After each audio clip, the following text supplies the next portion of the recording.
We're live. Okay, hello everyone. Welcome. Happy Friday, and welcome to our virtual book party. If we were in person, there would be clapping all around. I have the amazing and great pleasure to introduce our three authors that will be chatting with you all today. So I'm going to do some quick introductions and then I will not hold them up because you guys are here to listen to them speak about their novels. So, first, we have the lovely Rebecca Crowley, and she is the author of Texas Reckless Cowboy. And then our second author we have with us today is the lovely Lisa Lynn, and her newest novel that we will be celebrating today is Bethany Meets Her Match. And then their lovely moderator that they have with them today is Stacey Agdern, and her recent novel is The Dating Contract. So I will leave it to you three and take it away. Hi, everybody. My name is Stacey Agdern. As was said by Ariana, I want to welcome everyone to tonight's version of this two-part chat. The first part was at Meet Cute Books. Was a virtual event hosted by Meet Cute Bookshop. Love Sweet Arrow is tonight's host, and I am really excited because I adore them to pieces. And I know that both Lisa and Rebecca adore them as well, for their support of romance novels in general. But also tonight is a Friday night. Let's kick back, let's relax, let's have a nice drink, whatever you consider, whether it's whatever you like to drink on a Friday night, whether it's a soft drink, whether it's alcoholic, whether it's a hot cup of tea. Put our feet up and let's relax and have some fun. So the first part of this little chat is going to be some of those questions that every writer gets asked at some point or another. And again, we know the rules. The rules always are, if a question makes someone uncomfortable, they can always, or just feel like it, they can always shove it back to me and make me answer. So the first of tonight's questions will go to Lisa. Plotter or pantser? Oh, I am a pantser all the way, baby. I have tried, and I am in the camp of Ms. Bev, who says, once that once like I believe her publisher was asking her to like send a synopsis or outline, and she says, by the time I've done that, that like all the energy of it is gone, and I don't want to write in anymore. And my process seems to be, I get to know who these people are as I write them. So I like until I started writing the Rachel experiment, I had no idea Rachel was into murder podcasts, but somehow she was into murder podcasts and it came out. And those are just the kind of things that just happen. It's my process. I wish I could be more organized. Like present Lisa hates past Lisa with the heat of Nova and thinks she's a petty bitch for all the problems like she leaves for present future Lisa to deal with. But it is what it is. Rebecca? Plotter? Pantser? Total opposite, total plotter. Deeply neurotic. have to know the ending before the beginning. No, that's not like totally true. I think it used to be, but I think more and more. So I do plot it out until maybe about like 75%. And then I'll have kind of an idea of the last 25%, but that idea kind of clarifies and specifies kind of as I go on. And I think like, especially the Black moment and like like the where everything has to like tie up and it's super annoying. And you realize that like that conflict mistake you made in chapter 2 is now needs to be retrofitted throughout the entire book because their motivations don't line up and it doesn't make any sense. And yeah, that. So I leave that usually to the end. But yeah, I have to plot because what I learned about myself is that otherwise I will sit there and stare into space and not write anything and Google everything and not actually get any words on paper if I don't know, like, if I don't have like a direction when I sit down, if I don't have like a cue when I sit down and say, okay, I have an hour, this is where I need to get from here to there. This is where they are, this is where they're going. Otherwise, I would just never finish anything. But I also think these things are like on a spectrum. Like there are plotters who just have an outline, but maybe it's a bare bones outline. And it's not a rigid outline, and there's built some give into the outline. And they also know that it's eventually going to deviate. Whereas some plotters are just like every single thing, every chapter, every scene is just written out. And I say I'm a pantser, and I am, but I do have some vague idea of who these people are, but not like I just have scenes in my head or ideas in my head or lines in my head, and I kind of know what I'm sort of the big general idea, but just like the beats from A to B to C to D is just I gotta wing it. So I think there's a continuum. You are a plotter, but it doesn't sound like you are like on the you know on the really extreme end. You feel like you have an idea, but you also build some give into your process. You're not married to them. Yeah. I think that's a really good point. I think that's probably really true. There's probably like a huge range within plotters. I kind of like write out like little descriptions of each scene. Like so and so says this, he's mad. Like like high level, like like a paragraph. Not like too in depth, but like a paragraph of like they're here, it's been 3 days, this happened, whatever. Next one.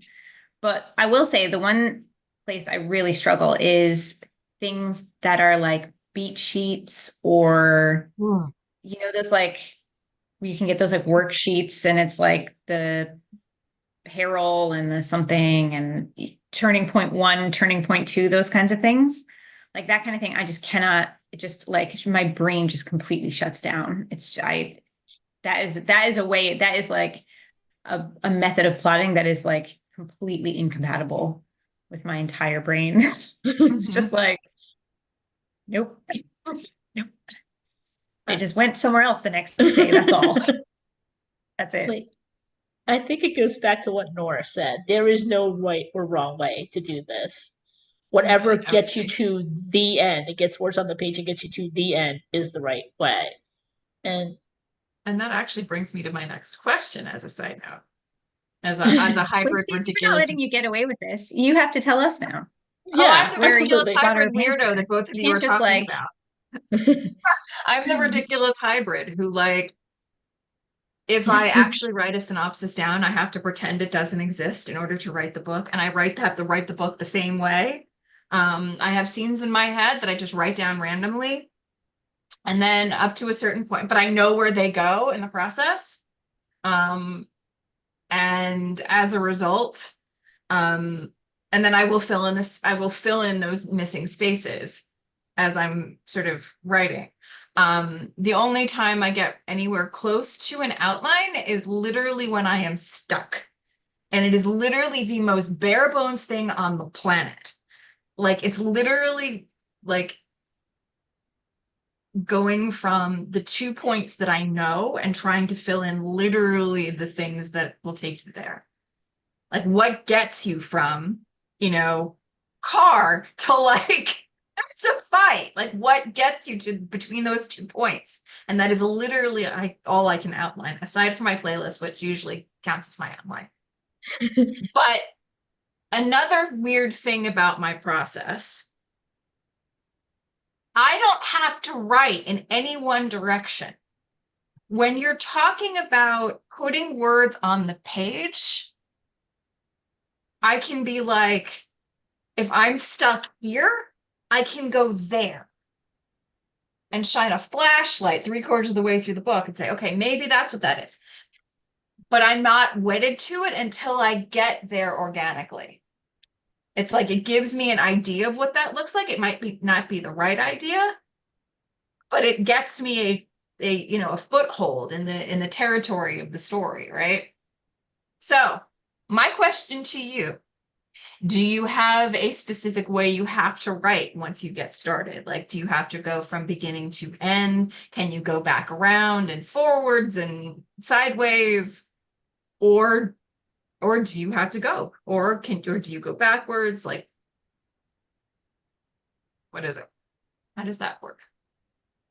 I have been known to Linear. write out of order And it is such a disaster. And it's one of those times when present future Lisa curses out past Lisa because now she has to Frankenstein this whole thing back together. And, and then suddenly, like, the timeline doesn't work. So I have to get rid of, like you said, Becca, like references that in the scene, but then the references that the thing is references like in 2 chapters later. So I have to get rid of those references. It's a disaster. And I've tried to write more linearly, and sometimes it just You're it just like doesn't a work. chaos demon. You're just like have a chaos demon approach. Yeah. That's it. It's like here, there, you're making it up. And Yeah. I stitch it back together. Yeah, and somehow it works. Yeah, no, it definitely works. I've read it. I guarantee it works. I'm the complete opposite. I have to go in order. But here's the thing about me. Like when you're a kid and you're at school and the teacher says you have to check your work, right? When you finish the test, go back and check your work. I never once in my life checked my work.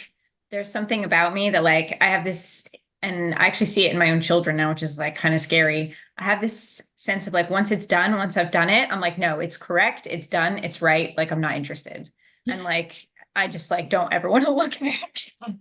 And like this is a really bad like facet of my personality that like stings me pretty often in like my professional life, my personal life. I hate checking my work. I'm just like, no, I did it. I said it's right. It's right. Like what? And that's like I'm the same with like writing. Like it just goes, I have to go like in the one direction, and then I despise having to go backwards.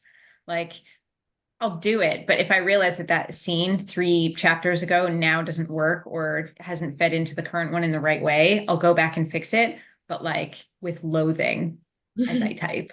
Like I hate it. I'm like allergic to it. I hate checking my work. Editing is really fun for me. It's great. So basically, you're done, you're over it, you're just ready to move on. Like that's it. you've And I lost want to see it interest. again. Exactly. And I'm just like, it's fine. I said it was fine. It's fine. I did it. It's good. It's fine. You're Yeah. bored with it. You don't want to think about these people anymore. Exactly. Or I'm just like on to the next. It's more like, well, but I'm on to the next. I'm on to the next. I'm on to the next. Like that was like, I wrote that one last week. That scene, it's fine. It's fine. But yeah, so having to do significant rewrites, which is something I definitely know, Lisa, you've had to do. Like it about killed me. The book before the one we're talking about, I rewrote the front third of it, I think 3 or 4 times. And like that I am still alive is some kind of a miracle. I hated every minute of it. It was so hard. I had to like start with a completely blank Word document because I just couldn't look at the mess anymore. Like that is just exactly what happened to me. Our editor, we do share an editor. She's like, you know what? I think it may be better off just starting fresh with a new document. And I rewrote it. And don't get me wrong, I cannibalized the heck out of my original draft. So I did not rewrite 70 to 80,000 words, but still, it was not. I don't recommend this process, but it seems to be like it's painful. I just have a draft that's like in the wrong direction. I just have time, talk it out, and then the second draft, I somehow get it in the right direction. Don't know how it happens. I've had to do significant rewrites twice. Like really insanely significant, multiple rewrites twice. The first time was for History of Us, which was my second book, virtually. That process was much easier than the process for the dating contract, which was not fun in any way, shape, or form. It took 3 tries to get it right. The wild fun fact is that edit version 3 was very, very close to version 1. And how did you get through it? What did you do? How did you get through it? I did a lot of tears, and I was very, very lucky. I have very, very, very close friends and critique partners, as you guys will know, because you're part of that group. But also, like, you talk it out with your friends. Like, I think one of my critique partners and my best friend were both like, if you ever read that edit letter again, I will throw it at you. Because sometimes the letter is not good, like it's not good to reread it. Like, you know what you have to do to make it better. You know, sometimes it's not good for you to reread letters that to sort of, because it like ties you, like for me at least, I don't outline for a lot of reasons. And it goes, I think like sometimes re-looking at that edit letter is not good for me in the same way that like the fact that I cannot remember that I wrote a synopsis because it ties me too well to that version of it that doesn't work or didn't work. And as a result, it takes twice as long and twice as an agonizing process. But anyway, I digress. It finished. It's over. The dating contract is out. Life is good. We all finished our significant rewrites. But I will say yes, that you mentioned a lot of tears and a lot of hand Yes. holding, yes, and I needed that too. And God bless Sally Kilpatrick, because while I was doing the rewrite for Bethany, she sent me an essential box of Lindt chocolate truffles as essential provision to help me get through that thing. So bless you, Sally. I love you and I owe you from now until the end of time for that. Like, well, sometimes it just takes a fellow author who gets Yep. it. Like you And have talked me chocolate. off the left, and Mhm. Yes, and chocolate. and Very booze. much so. Julie James taught me the importance of vino when you have to write those scenes. So yes, chocolate, booze, your friends, whatever it takes. So speaking of writing related things, one of the things that I think about is that 90% of the dating contract and a lot of the books that I've written were written in this room where I am right now, in Virginia. I'm not really like, I don't have a special place, but I like certain things around me.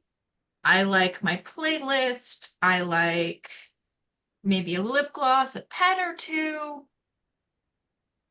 But I don't have to be in the same place. I just have to have my stuff with me. I can write in a coffee shop if necessary, though I would probably have to retrain myself how to figure that out again, because it's been a very long time since I've written in public. I can write either on a computer or I can use a pen and paper, depending on what my mood is. It all depends. Any essentials or any non-negotiables when you're writing? Rebecca? Well, the vast majority of this series was written with my laptop on my lap, sitting in my car while my daughter had dance class. So I would say no. I am like super mobile. I think for me, because I work most days from home, so like I have my, like stuff and I'm like at the same desk all the time, but it's not exclusively a writing desk. It's like another stuff desk. And I just am like at that stage of life where like there are a lot of demands on my time. Time is like my most precious commodity every day. And so I write in snippets a lot. So half an hour here, 40 minutes there, and waiting for my daughter to have dance class, which takes about an hour and a half. There's no internet, right? There's no Wi-Fi. I mean, I could have done a hotspot, but that was like only in case of emergencies. So there's no Wi-Fi. There's nothing like really happening around me. So I really sat through like a lot of like thousands and thousands of words I typed in the completely confined space of my car because it's quiet. No one's bothering me. I can't really mess around too much because there's no stuff, there's no distractions. And I'm there like for a very finite period of time. And I know that like I only have this much time and then it's going to be back to like making dinner and folding laundry and like whatever and all the stuff. Like clock So weirdly ticking. enough, that was like a very productive place for me. She's not doing dance next year. So we'll see. I did work on some edits during piano this week. For the first time, I brought my laptop to piano lessons. piano lessons are only an hour. So we'll see. This may be the end of my writing career because my daughter's ballet lessons are falling away. But yeah, so I think that's just, I mean, I think the other thing I need is like, I need to mix it up. Like Mhm. coming back to the same space repeatedly, I don't know, doesn't really work for me in any of my life. Like I have to just change things up sometimes. Either I get complacent or I get bored or the je ne sais quoi, like magic just stops working for me.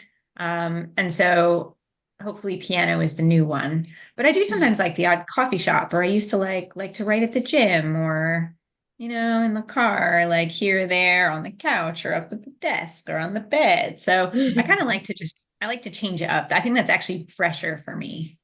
I don't know why. You sound like a lot of moms, like Rebecca, just especially ones who have like a day job along with writing. So you got 20 minutes, you squeeze in and get the most out of those 20 minutes. Or you just got to wake up at 4:30 and give yourself an hour or 90 minutes or something before everybody else in the house gets up, and you got to start doing the I've never done get that, rid but God bless those ladies. or like just getting them out, They have you my know. admiration. I love my sleep more than I love most things. Yeah. Well, you got to get up at 4:30 because at 6 o'clock everybody's up. So you got to get breakfast, you got to get lunches packed, you got to get them off to the school bus. I'm like you in that way, Rebecca. I don't necessarily have like a must-have. There are times I write, when I prefer it to be silent, or sometimes I'll just have like the best of Mozart, like I'm playing on YouTube, that instrumental. I wrote a lot of Rachel to that Mozart playlist. Or sometimes I'll just have like an episode of The West Wing in the background. It kind of depends on my mood, kind of like you. Um, I think one romance author may have mentioned that they were in Starbucks and then and they just thought, what if someone's like reading over my shoulder that I'm writing a sex scene? And then I just like live in terror of this idea of this poor little 6-year-old reading over my shoulder. Mommy, what is it? So I cannot write I can't just set up shop at a Starbucks or a coffee shop and write. I just live in terror of that something like that happening. So I just gotta be alone. Yeah, it's just imprinted on me. I can't let that. I can't. It's like, but that's the thing. Like we all have our requirements, whatever they are. We have our moments. We all have the things that like we Yeah. write with or about.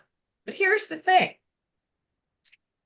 Tonight's book related questions are about the fun moments, are about like the fun things that we wrote about in Texas Reckless Cowboy and Bethany Meets Her Match.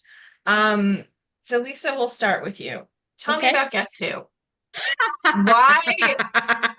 Tell me about the game. Tell me about why you chose to put it in the book. Tell me about the process, because I want to know these things.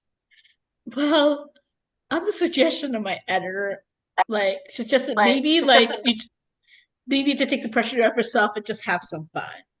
And I became a fan of the new CBS show Ghost. And I also ended up finding it the original UK version that it's based off of. The creators of the UK version are actually to get executive producer credits on the US version. But anyway, one of them is Lawrence Larry Rickard.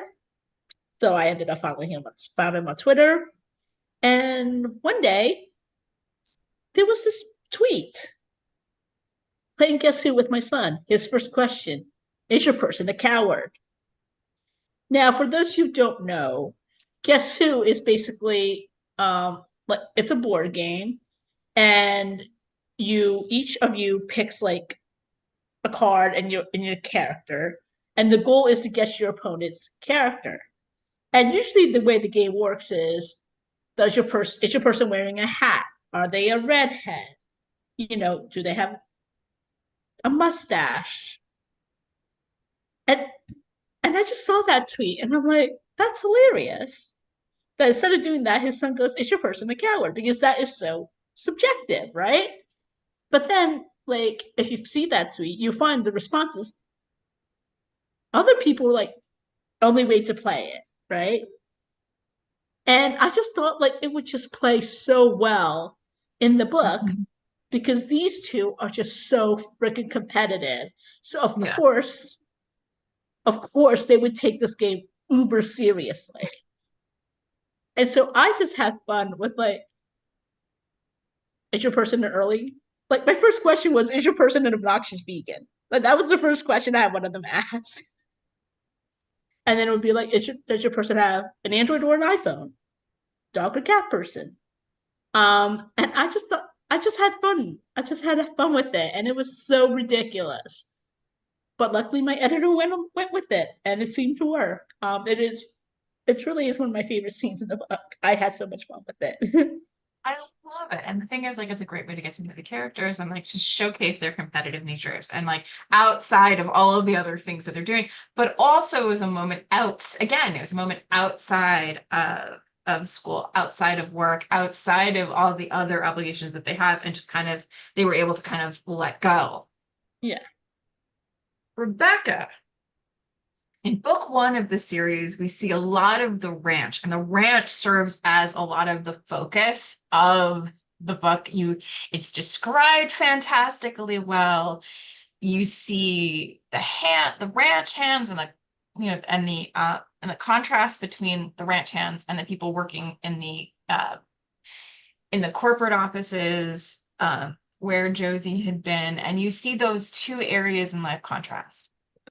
In book two, the center of life and existence in a lot of ways, and I loved this so much, was Sai's bar. So, your question, because of course I love the fact that this bar served as a lot of different things. And in the back of my head, I hear that theme song from the television show, where everybody knows your name kind of thing. So tell me about the bar. Tell me about where it came from. Tell me about like the difference between how it actually is and how the townspeople see it. Just because I love that place. I totally want to get a drink there. So do I.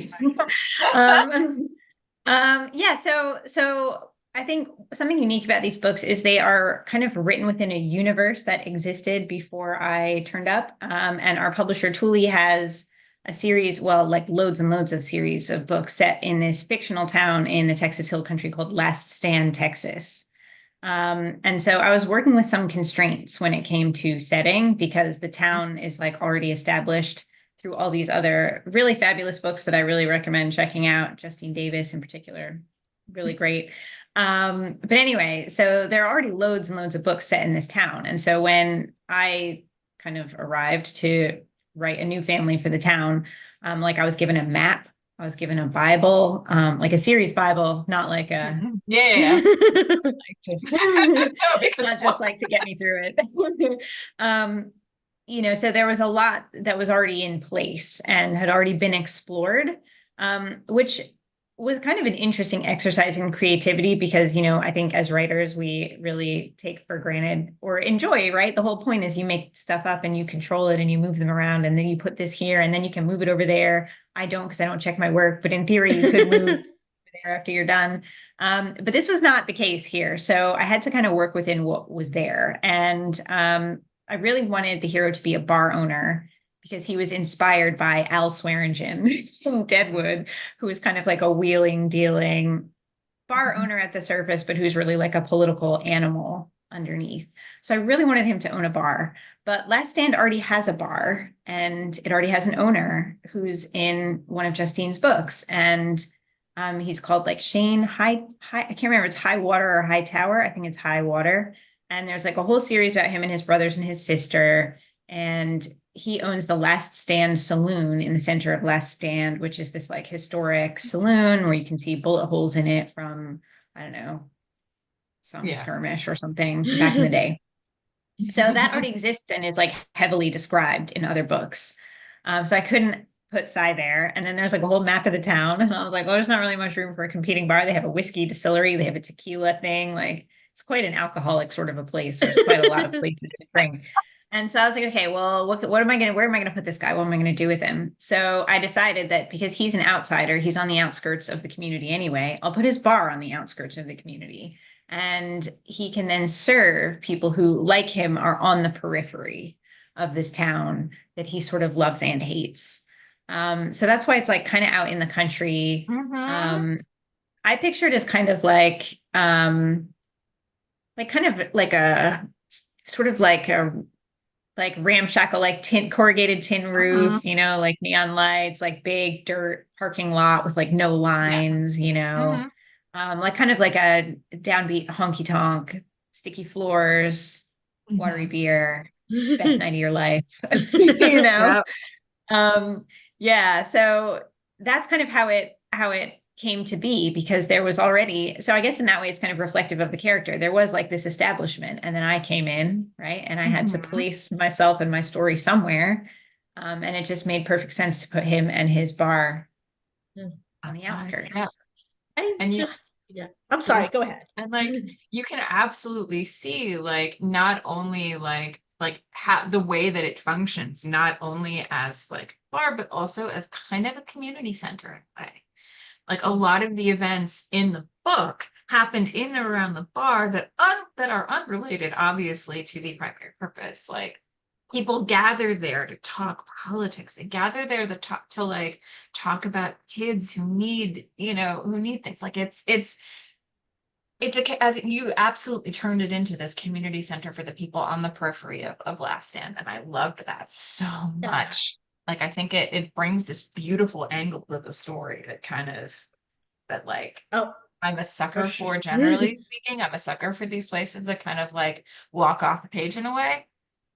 So that was just a really, really cool thing. And I was like, I have to ask this question tonight because again, like we're talking fun stuff. We're talking like things that make people smile, things that you wouldn't necessarily think to talk about when you're talking about when you're talking about the larger themes and things of a book. Like going back to Lisa, that amazing Midwinter Festival, was it like the Mid-Autumn, the Mid-Autumn Festival? I loved that so much. Oh my gosh. But here's the problem. Here's the thing. It's a Friday night. I'm kind of hungry. Oh, Lord. So I was just about to say, like, I just want to eat my way through all of Lisa's books, and actually all of your books as well, Stacey. Yeah. I would just like, I'll do the drinks. I will provide the drinks and the music. You two can cater.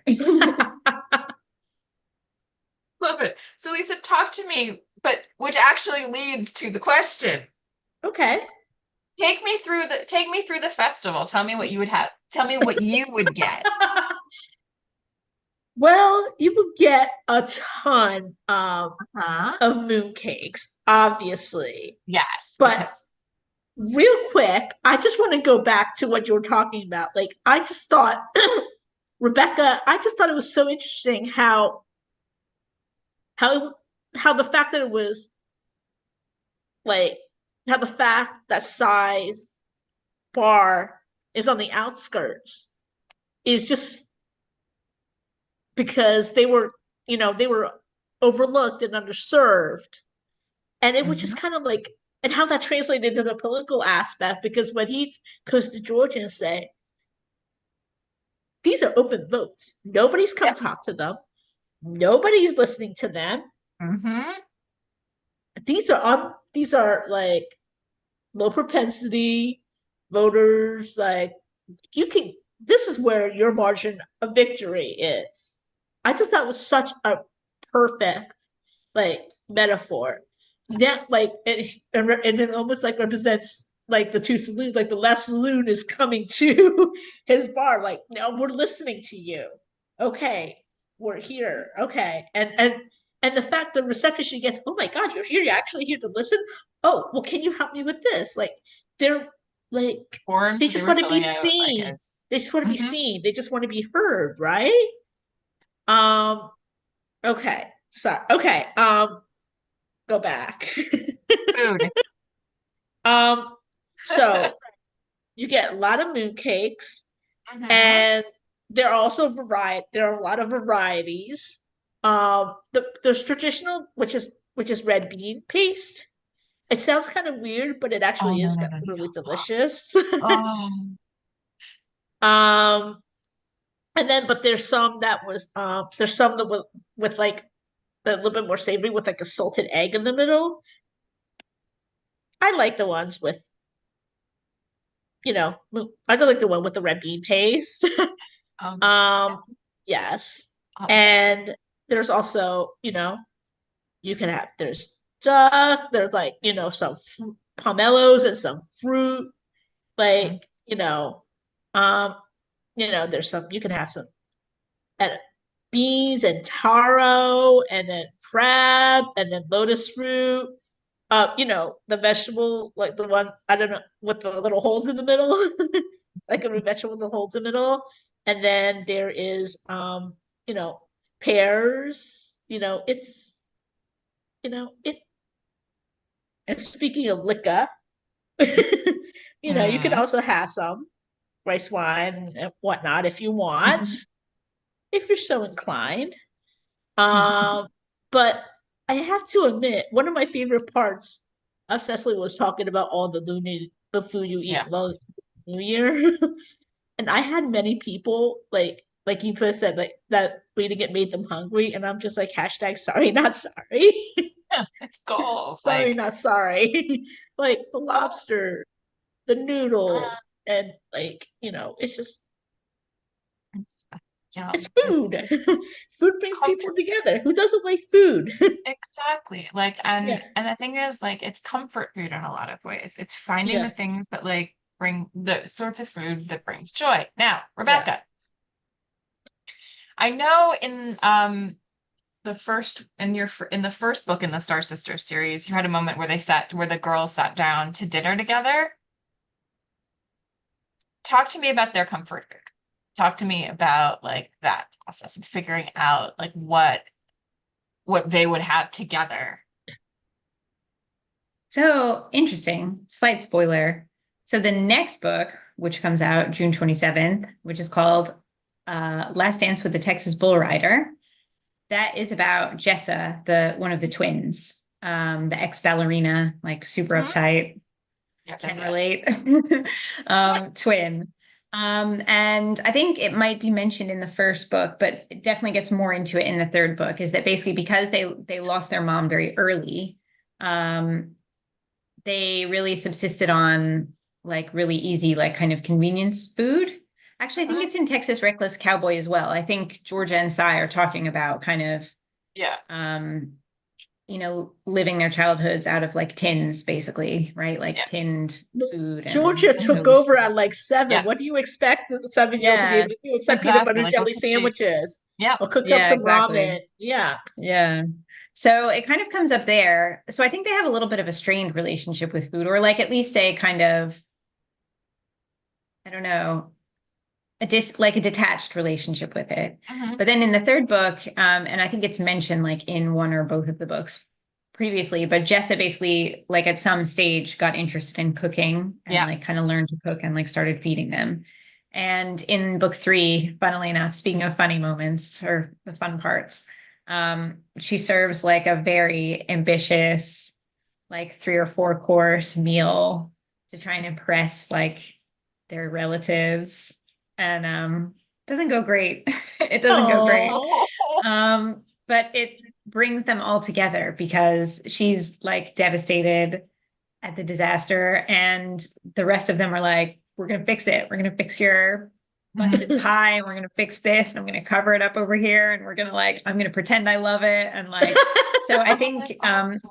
funnily Yeah. enough, and like kind of apropos, I guess, like because they're a little bit of a broken family. So broken food usually brings them together more than I think your traditional sort of sitting down and communing over like Yeah. happy memories. I think for them, it's actually the brokenness and the ability to patch it all together and make it work somehow. I think Aw. that's kind of I for love them. it. That's like major spoilers, but it's not like really spoilers. Oh, I love it. I love it. Aw.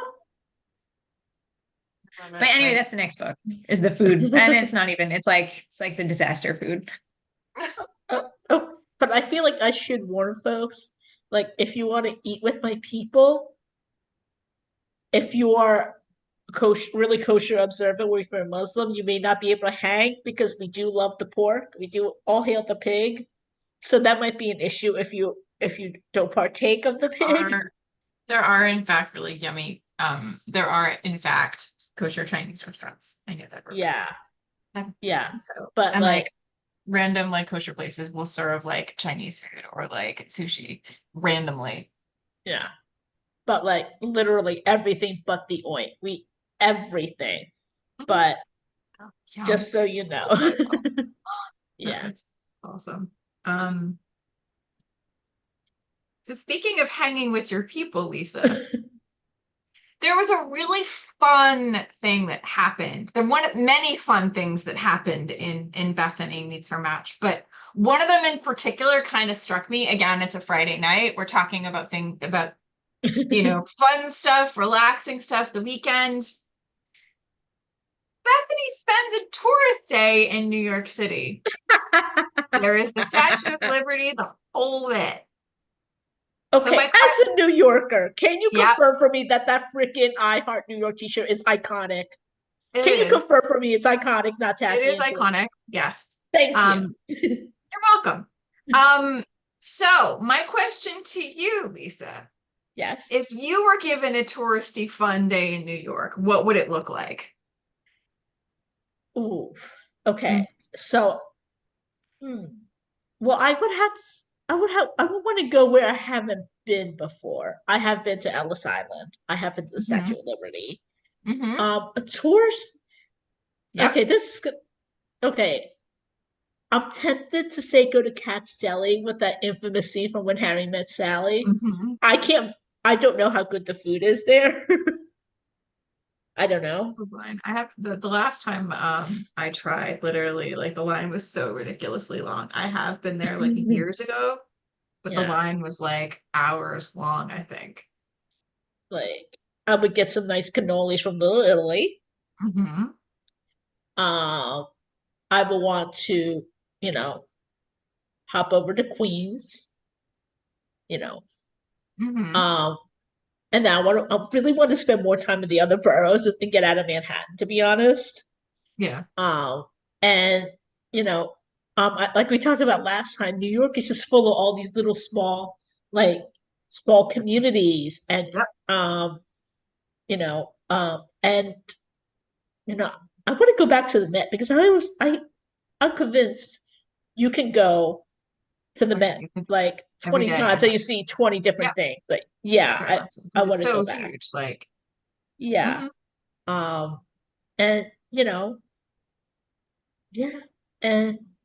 and find an authentic kosher Jewish deli and have a nice pastrami sandwich and some like bagel and lox.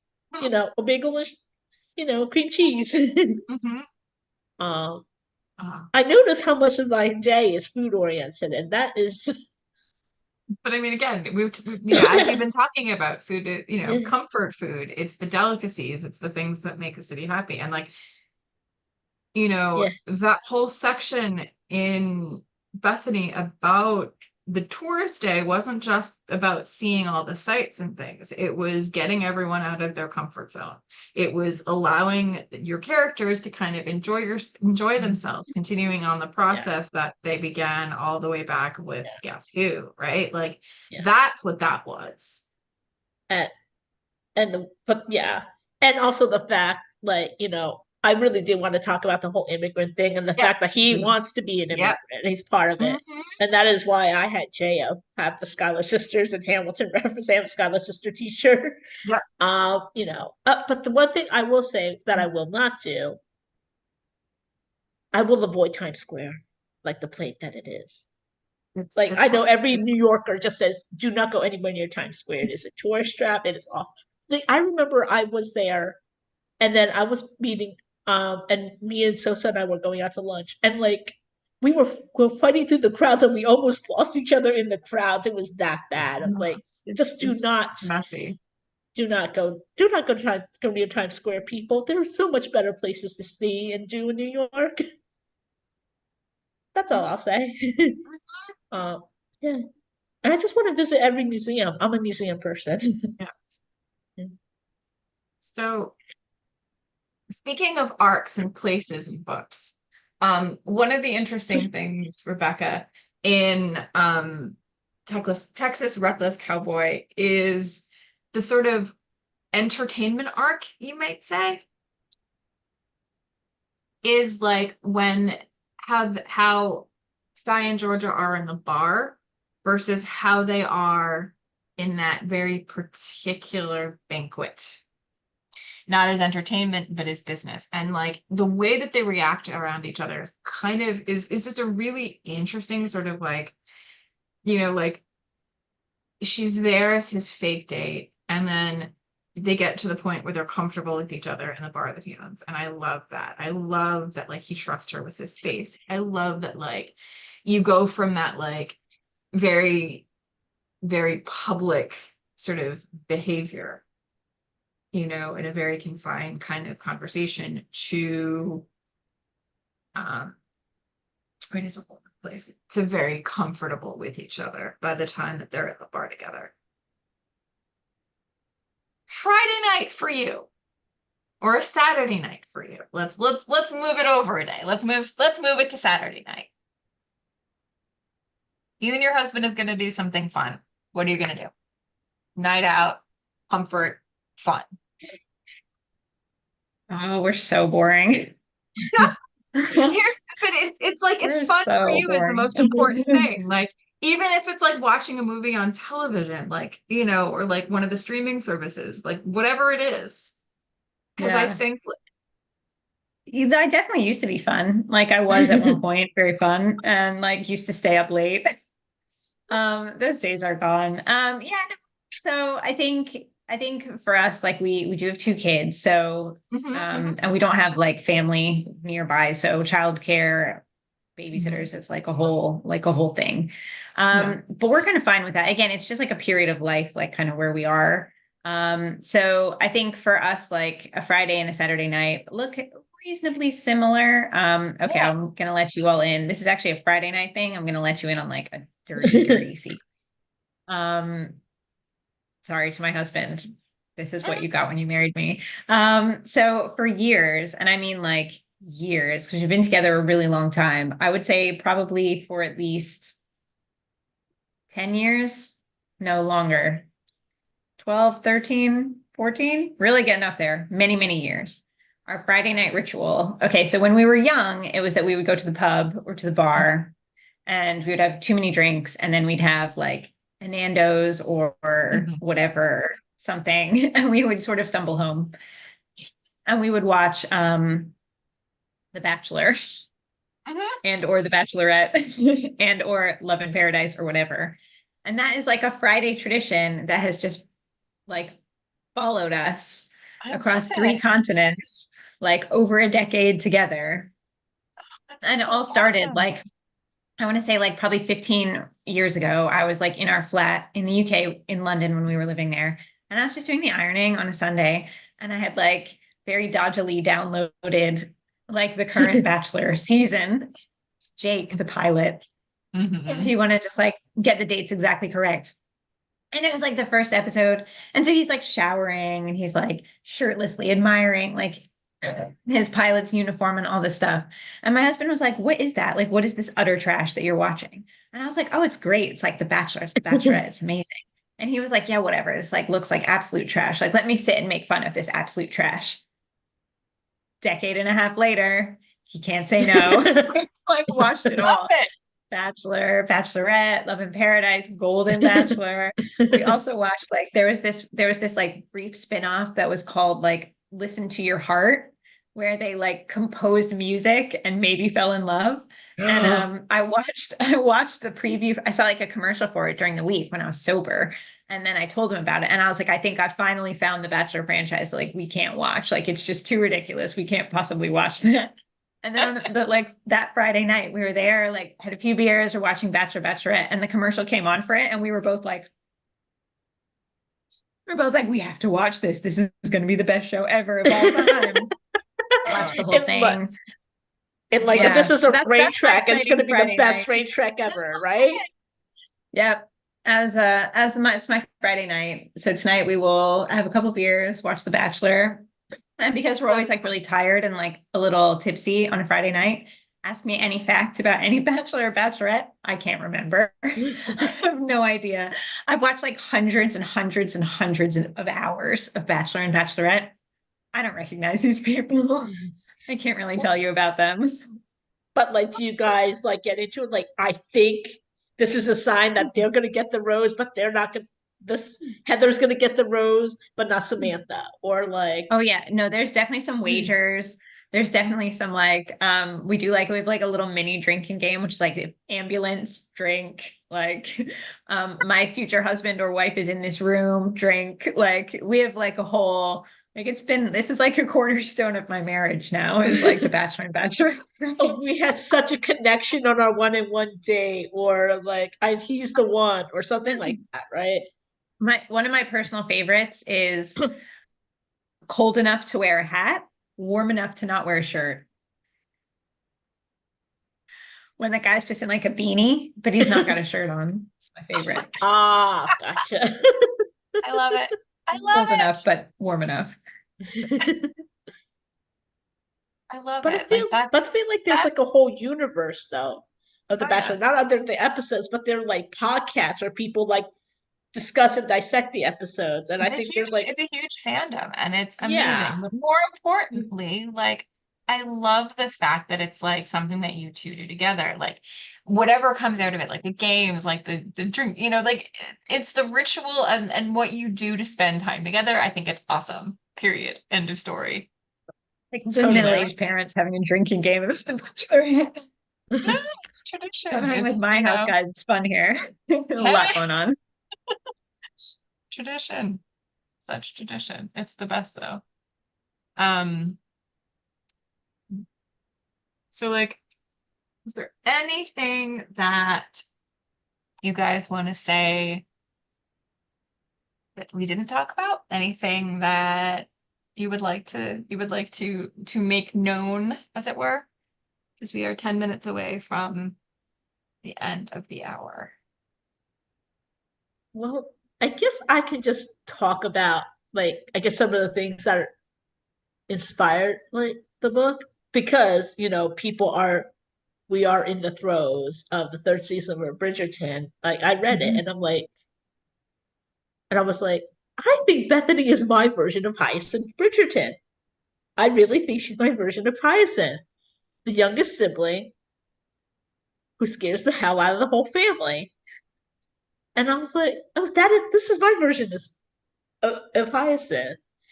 And and I just didn't realize that until I really thought about it. Like, where does she come from? Like, why is she this way? And I'm like, this is like really similar to Hyacinth. Like, Hyacinth, like, you know, she spies, like she knows things, and and I was like, yeah. And then and I just realized, I think the original premise is like they're both competing for this thing. And I just realized this was like really similar. This is my version, I guess, of Julie James's Practice Makes Perfect, where the hero and heroine of her book, Peyton Kendall and JD Jameson, are competing for the one open partnership slot in their law firm. And so she resolves that in a different way than I do. But I just realized, inspiration could come from anywhere. Like, I think there's that joke, like, be careful around a writer because otherwise anything you say or do will end up in a book. And it is true. And we steal from everywhere. So, you know, that's what I got for now. Yeah, I love that you mentioned the Julie James book. Is it Practice Makes Perfect? Is that the name of it? Practice makes perfect. Yes. Yeah, I love that book. That's such a great book. I feel like I've written like every enemies to lovers book I've ever written has been inspired by that book. That's an awesome book. Yeah, And that's so good. and when JD and Tyler are in the cab, and like Tyler's going on about like Jane Austen and Darcy, and it just sticks in my head. And then JD is finally like, and then the cabby's like, I think your friend is all wrong. And JD's like, thank you. Someone, you know, Someone else, but- Darcy doesn't get, he gets it, but like, whatever. And, and he's saying that this is the wrong tea, that Earl Grey is more of a Sense and Sensibility kind of tea. And I'm like, do you remember that? Like, I was like, how does she do it? Like, Julie James is my idol. If I could be Yeah, half her the way her, she her is, books are I like would. they're very cinematic. I feel like you can really Yeah. see them. And it makes sense because she started as a screenwriter. So it totally makes sense. Yeah. Yeah. Yeah, that makes perfect sense. Okay, Stacey, I'm going to flip one of these questions on you. What do you recommend to us for the perfect day in New York? What's your touristy day in New York? So I think like what runs through my mind is like a lot of places that I love but I haven't been in a bit. So my favorite like 6 archives in a trench coat. The is it the American, I think, what is it, the American Jewish History Museum, I think is the name of it. Or the anyway, it's a collection of 6 archives located on 14th Street, on the west side, Yivo and like 5 others, and they're just amazing. And the archives and the exhibits they have are fantastic.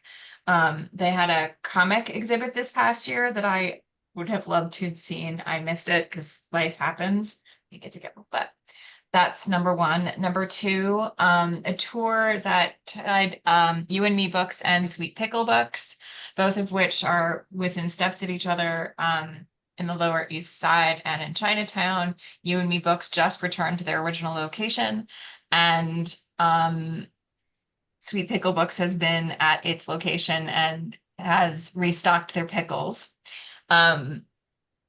comparatively recently, as of last I checked. Sorry, so it's the Center for Jewish History is the name of these 6 archives in a trench coat, and I love it. Anyway, also a trip to the Rip Bodice in Brooklyn if we can manage it. The Rip Bodice, of course, is wonderful, sweet, and New York's answer to Love Sweet Arrow. Also, I would take someone and anyone to Modern Bread and Bagel because their bagels are joy and happiness, even if you are gluten-free. Even if you aren't gluten-free, their gluten-free bagel, like they're all their amazing pastries make life better for those of us who are gluten-free, but they're yummy. It doesn't matter. You can eat them anyway. More food. Bread's Bakery. I miss their babka that they tied with Jake Cohen and Phil Rosenthal of Someone Feed Phil. And those collaborations were fantastic and I wanted to eat them. So we definitely have to stop by there. Where else? Bryant Park, beautiful. It is, and near the New York Public Library, of course.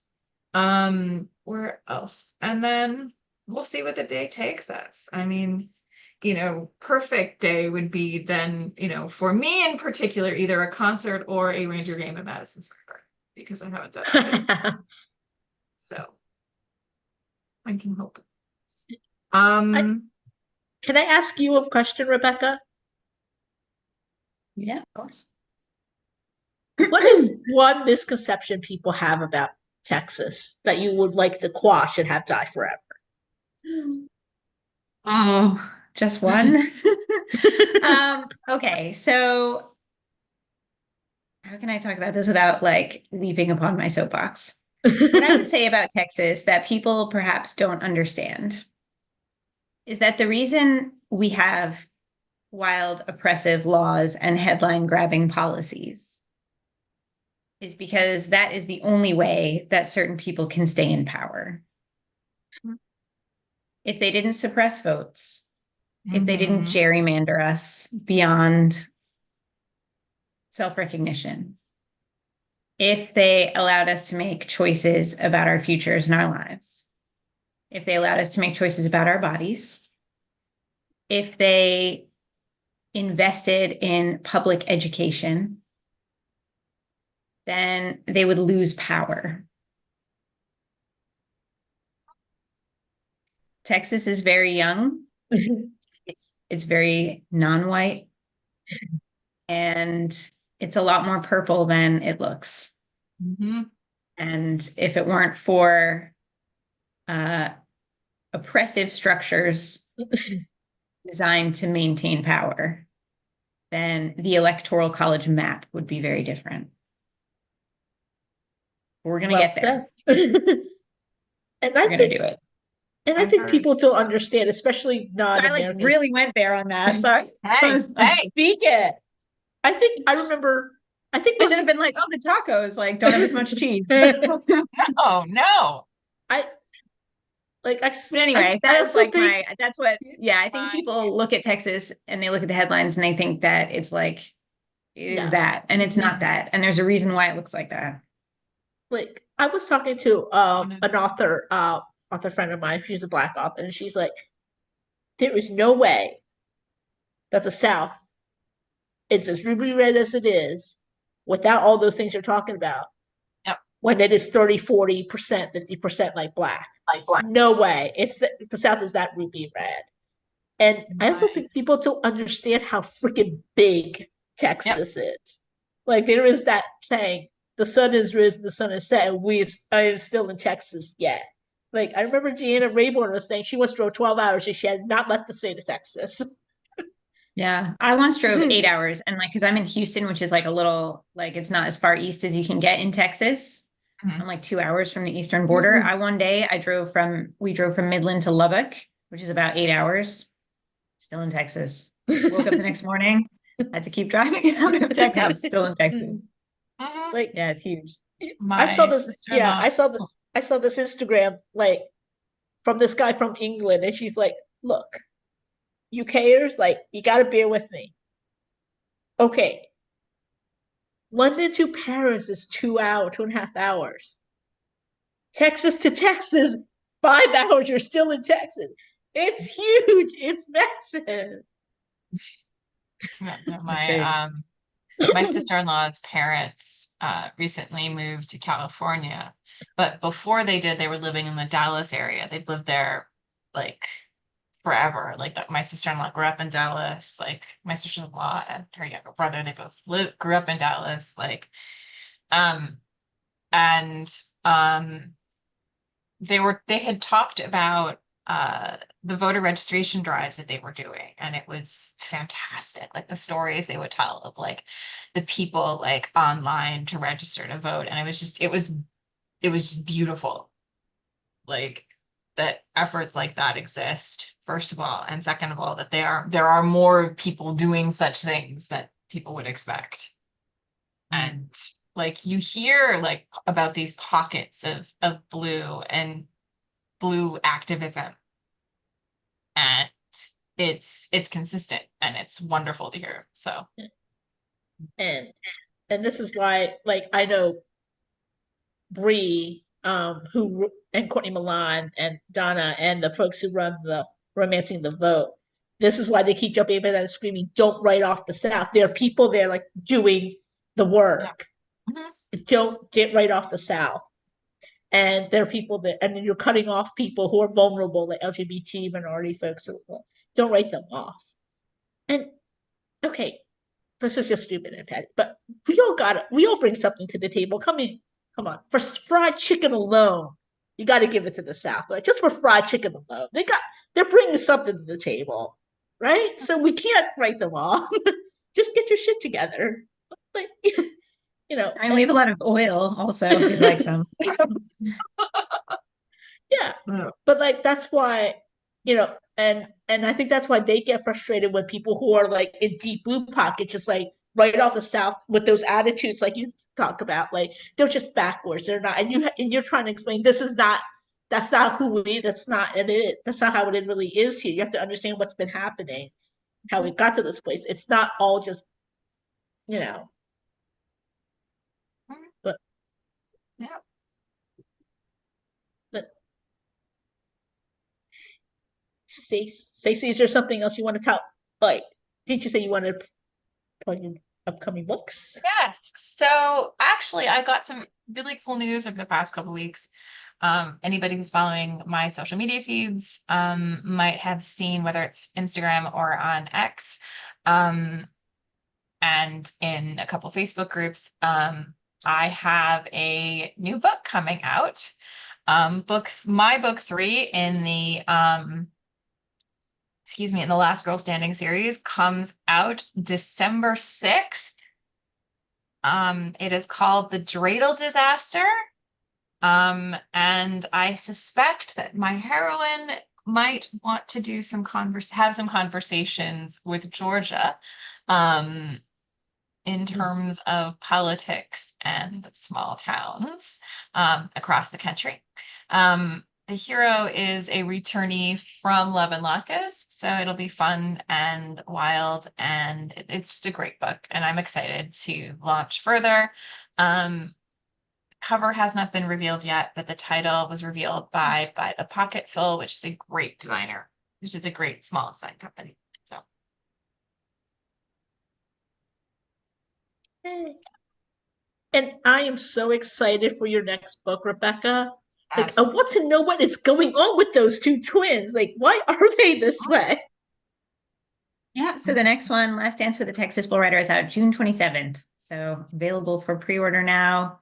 It's a waking up married reunion romance between an uptight ballerina and a kind of not very good rodeo cowboy who may have gotten married and not told anyone, and run into each other again unexpectedly, and decide to get a divorce, but might catch feels while they're waiting for the divorce to go through. So yeah, June 27th. love it. I'm excited. Love it. I'm excited. Well, I think that is a wrap. Thank you, everyone, so much for coming and joining on this lovely Friday evening. And thank you, of course, to Stacy, Rebecca, and Lisa for taking time out of your day. We truly appreciate it. It was a lovely conversation, and we hope to have you back again sometime. Thank you so much Thank for you for having having us. us. This was a lot of fun. Love Sweet Arrow has been so good to me, whether in person or online, and I'm just a very, very lucky person. So Yes, like you and Marissa and Roseanne have been so wonderful to work with. Yeah. Like, I've done events with you guys with my past 2 books, and I'm definitely coming back with my next books. So thank Yeah, you. I'm very, very glad.